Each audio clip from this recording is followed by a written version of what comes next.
Grace and peace, my beloved friends. Welcome to another week of Love on Purpose with Pastor Roz. I am Roz Brown from Richmond, Virginia, and I am so happy that you have joined me for another word for the week. And what is the word for the week? The word for the week is a word that will help you live better, live stronger, love better, love stronger, and hopefully help you make it through the week. And what is the word for this week? The word for this week is be present. That's right. Be present, beloved. That's the word for this week. I was reading a devotional this week, and it was talking about Mary and Martha in the book of Luke, chapter number 10, and verse number 38 through like 41, 42. And when Jesus came to Mary and Martha's house, it said that Martha was, in the kitchen preparing dinner, and Mary was just sitting at Jesus' feet while he was sitting there teaching.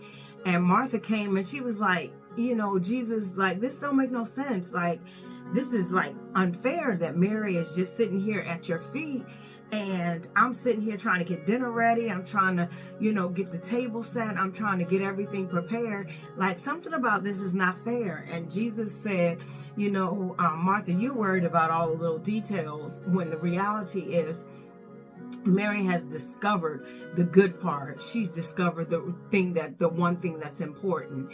And basically, she had discovered the importance of being present. Jesus was in the house, and sure, dinner needed to be prepared, and there were things that needed to be done. But in reality, Jesus was teaching, and Mary was sitting there at his feet as he was teaching. And sometimes the important thing for us to do, the most important thing, while there are so many distractions and so many things that we feel like in the hustle and bustle of life, we need to get to this, we need to get to that, we got to do this, we got to do that. But the reality is, so many times we're so busy doing things, we're not present. We are, at work, and we're supposed to be working, and we're on the computer, scrolling something, on our phones, or we're at the baseball game with our kids, or the basketball game, and the whole time, we miss the game because we're distracted with something else, or we're in relationships and our focus is not on the relationships. Our focus is on going shopping, and so many times distractions come and they hinder our presence. And it's so important that we understand the importance of being present, of really being there in the moment. We come to church and we're distracted. We're on Facebook and Instagram while we're sitting in church, like we're going to miss something that can't wait until it's over. Or you're sitting in church and you're in the service, but you're worried about things at home. We've got to learn how to be present. Like I say all the time, if you're going to be married, be married. Don't try to be married and single. Or if you're going to be single, be single. But whatever state, I believe it was Paul that said, whatever state I find myself in, be content, be there. If you're going to be in a relationship, put your whole heart into it. Put your mind into it. Put yourself into being the best in that relationship. If you're going to have children, then be a parent, but be present in whatever state that you're in.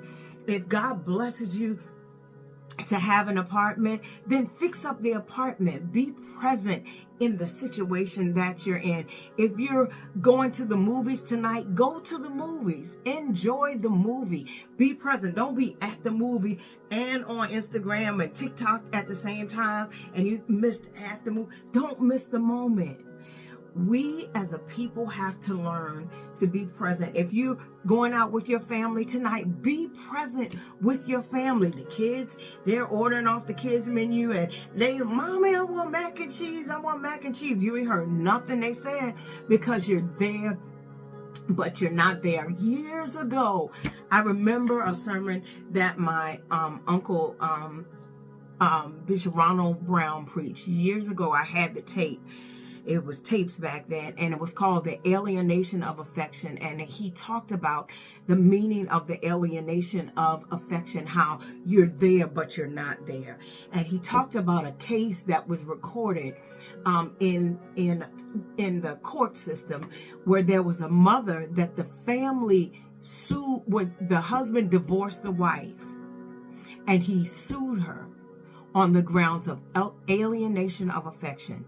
She was there, but she wasn't there. A legal documented case. They sued her and divorced her because she was not present. How many times in situations in life are we there, but we're really not there? And that sat with me today to remind you to be present. Go out to dinner, but when you go out to dinner, be there. Put your phone down and be there. Turn the TV off. If you're going to read the book, turn the TV off and read the book. But be present. If you're going to be in the relationship, be in the relationship. If you're not going to be in it, get out of it. And be single. But be present in your singleness. Be present in your marriedness. Be present in, if you're going to take the class, get into the class and be there. Come to class and be there. If you're going to come to church, don't just come to church just to say you came to church this morning and had the service. You don't know what happened. Be there. It fell in my spirit today to remind you, to remind me, to remind us as the people that it's time to be present, beloved. Be present. Give it everything you got. If you're going to do it this time, give it everything that you got. If you're going to try it the second time, give it everything that you got. If you're going on vacation, don't be on vacation and taking all your work from work. No, be present.